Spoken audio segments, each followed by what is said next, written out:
गाड़ी अभी स्टेशन पर रुकी ही थी कि 4-5 सामान बेचने वाले डिब्बे में घुसकर आवाज देने लगे। प्रियांशी जी को प्यास लग रही थी। तभी एक 8-10 साल का लड़का पानी की बोतल बेचता दिखाई दिया। प्रियांशी जी ने उसे बुलाया। कितने की बोतल है?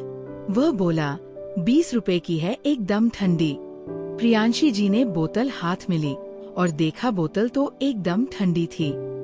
लेकिन तभी उनका ध्यान बोतल पर लगे लेबल पर गया। उसे देखकर उन्होंने कहा, ये तो नकली है, बिस्लेरी की बिस्लौरी बनाकर बेच रहा है। अभी तेरी कंप्लेंट करती हूँ। वह लड़का हंसकर बोला, यहाँ यही ज्यादा चलती है, असली बिस्लेरी चाहिए तो सामने स्टॉल पर मिलेगी। प्रियांशी जी ने बोतल वापस कर दी। लड़का आगे जाने लगा। उन्हें प्यास बहुत जोर से लग रही थी। उन्होंने उस लड़के से कहा, सुन, मैं तुझे 10 रुपए दूंगी, मुझे उस स्टॉल से पानी की बोतल ला दे। लड़का कहने लगा, हाँ ठीक है, लेकिन जल्दी दीजिए, गाड़ी चलने वाली है। प्रियांशी जी अपने हैंडबैग में से पैसे निकालने लगी। तभी उन्हें ध्यान आया, जल्दी गाड़ी पकड़ने के चक्कर में सारे खुले पैसे तो कुली को दे दिए। अब तो 500 का नोट था।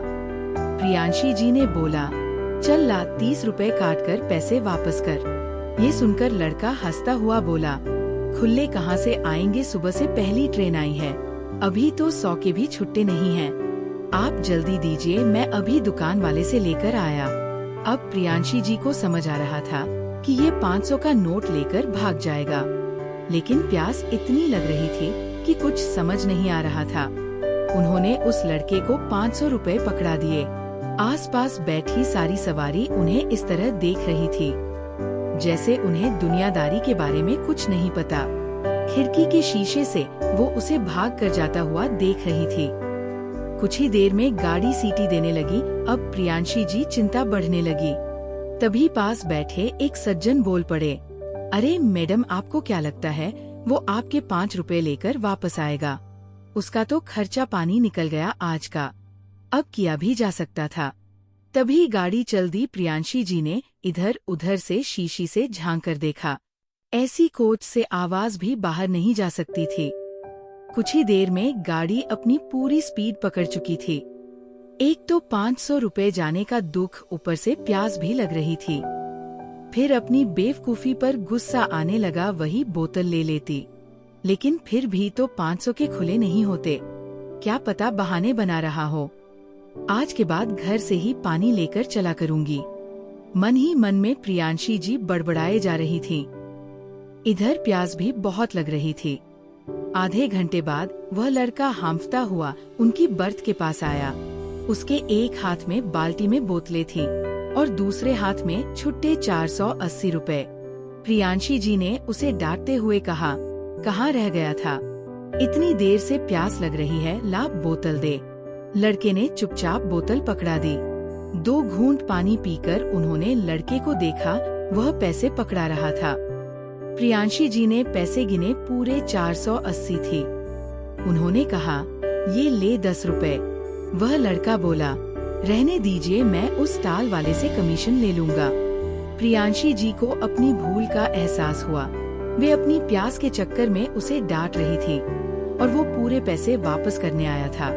तभी उनका ध्यान उसके घुटने की तरफ गया। उसमें से खून बह रहा था और वहाँ से पेंट भी फट गई थी। प्रियांशी जी ने पूछा, अरे ये खून कैसे निकल रहा है? कहीं गिर गया था तू? वह लड़का बोला, हाँ, वो गाड़ी चल पड़ी थी, उसे पकड़ने के चक्कर में मैं फिसल गया, फिर भी भागकर गाड़ी पकड़ ही ली। बहुत देर से आपकी सीट ढूंढ रहा हूँ, आपका कोच और बर्थ नंबर भी नहीं देखा था। प्रियांशी जी अपनी भूल पर बहुत शर्मिंदा हुई। हाँ, सच ही तो कह रहा है, उसे कैसे पता मेरा कोच और बर्थ कौन सा है? उन्होंने कहा, अगर कहीं चोट लग जाती या गाड़ी के नीचे आ जाता तो? कुछ नहीं होता, हमारा तो रोज का काम है। फिर उसने पानी की बाल्टी, जिसमें बोतलें ठंडे पानी में आधी डूबी हुई थी, पानी लेकर घाव पर लगा दिया। प्रियांशी जी बोल पड़ी, अरे ये क्या कर रहा है, गंदा पानी लगा रहा है, रुक मैं बैंडेड देती हूँ। उन्होंने अपने सामान में से ढूंढकर बैंडेड निकालकर उसके घुटने पर लगाई। फिर उन्हें ध्यान आया कि अगला स्टेशन तो 100 किलोमीटर पर है। तब उन्होंने लड़के से पूछा, अब तू उतरेगा कैसे? लड़का बोला, अगले स्टेशन पर उतरकर सामने से दूसरी ट्रेन पकड़ लूंगा, बस आज घर पहुंचने में 12 बज जाएंगे। प्रियांशी जी ने पूछा, वैसे कितने बजे घर पहुंच जाता है? लड़का बोला, 7 बजे तक पहुंच जाता हूँ। आज माँ से बहुत डांट पड़ेगी। प्रियांशी जी बोली, तू चाहता तो ये पैसे लेकर भाग सकता था, भाग क्यों नहीं? वह लड़का बोला, मेरी माँ ने कहा है ग्राहक भगवान होते हैं, उनसे कभी बेईमानी नहीं करनी चाहिए।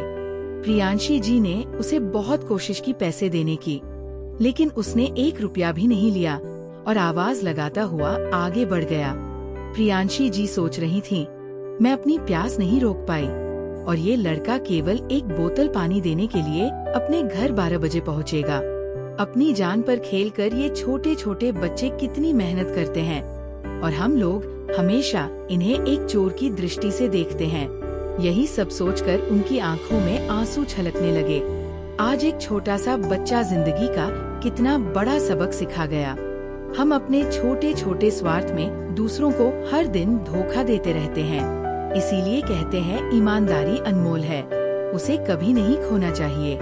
दोस्तों, उम्मीद करती हूँ कहानी पसंद आई होगी। वीडियो को लाइक करे, शेयर करे और आराधना टून्स को सब्सक्राइब करना ना भूलें।